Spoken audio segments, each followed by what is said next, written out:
red beef. It's good to eat. It's a steak. That's what's for dinner. What's your plans now? That's where I'm headed. And God blessed America today. What are your plans now? Another court order to round up the cattle. You know, I want to talk to you a little bit about what happened in this courts this last few days. Judge Navarro, she did the government a very big favor. The federal government a very big favor, and she did the local government a very big favor. She protected them. She protected the county sheriff. If we had went on in this court for a few more hours even, there would have been a lot of discovery made. There would have been entrapment brought forth. There would have been Lombardo's lies brought forth. There were a lot of things that she covered up and protected from coming to the media and to the people.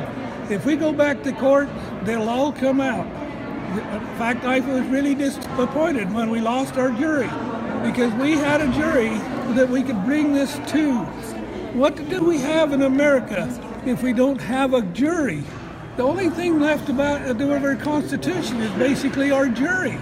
And we had a jury set, and we were starting to be able to tell our story to the jury, and we would. There's not a jury in America that would ever convict us. So if the BLM comes to do an impoundment? BLM, it comes to do an impoundment, it'll be the very same thing as last. We will petition our sheriff to protect our life, liberty, and property. We never had a standoff with the federal government. We had a protest of our county sheriff. We asked our county sheriff to disarm the federal government, and he did not disarm the federal bureaucrats. He let we, the people, go before 150, 200 army of the federal government, putting not only Bundy's life in danger, but putting America's people in danger. He allowed the federal government and their army. When since the federal government supposed to have an army that comes against we the people? When did that ever happen in America? It happened on Bundy Ranch. They stuck their guns down our throats. And that is definitely not what our founding fathers intended to happen in America. The whole world is looking at us. Why is America acting like this? Why are we allowing the federal government and these bureaucracies to have armies?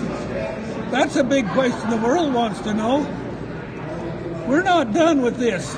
If the federal government comes after us again, we will definitely tell them the truth. And that's all we've ever tried to do, is tell them the truth. The media needs to wake up and understand what I mean when I say a 15-second defense. I graze my cattle only on Clark County, Nevada land, and I have no contract with the federal government. This court has no jurisdiction over this matter. Cliven, do you think there's a place for the BLM in the American West? I think BLM has burnt their last fire. What are your plans now? You know, I don't know what my plans are for sure. I got to go home, spend some time with my wife and my children. I know they've taken care of the ranch as best they could. You know, there's a lot of aiders and abettors here.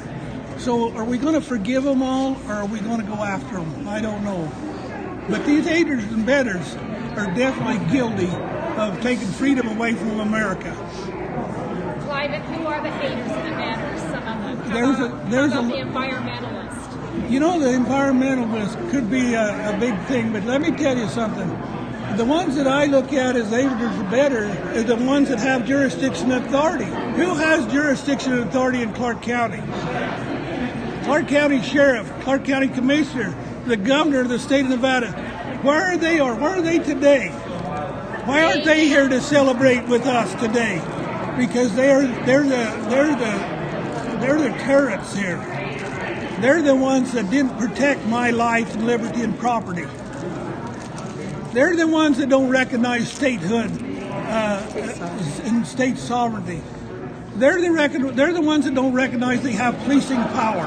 They want to give our policing power to the feds. Can you imagine that with a constitution like we have?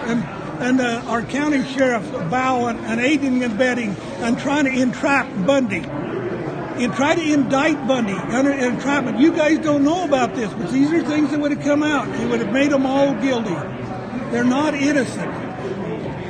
How did you get through your time in prison? Let's go breathe some fresh air, brother. Let's go. Yeah. Let's go. Let me answer this lady. You know, I have to give my credit to knowing that I was right, knowing that I wasn't guilty. And I had a Heavenly Father that helped me every day. I thank you, people. I appreciate the media. I appreciate. I want the people of America and of the world to know that I love them, and I want them to know that their Heavenly Father loves them and knows them. Mr. Bundy, do you have a next fight in you? Let's set a press conference for tomorrow. Because I want to be able to discuss some of these things after we think about it. What's your next? We're going to have a press conference tomorrow, something to discuss as well. What's my next? I don't know what my next is. I've either got to forgive and forget, or I'm going to fight for rights and freedoms of America. You've been a rancher a long time. What's it like to be something like a national figure, a national celebrity? Well, that's not something I desired. It's not something I've asked for. I only want to, I've always said I want to be able to teach the gospel of the Jesus Christ, and I want to be able to teach and uphold the Constitution of America. Thank you. Thank you, Private.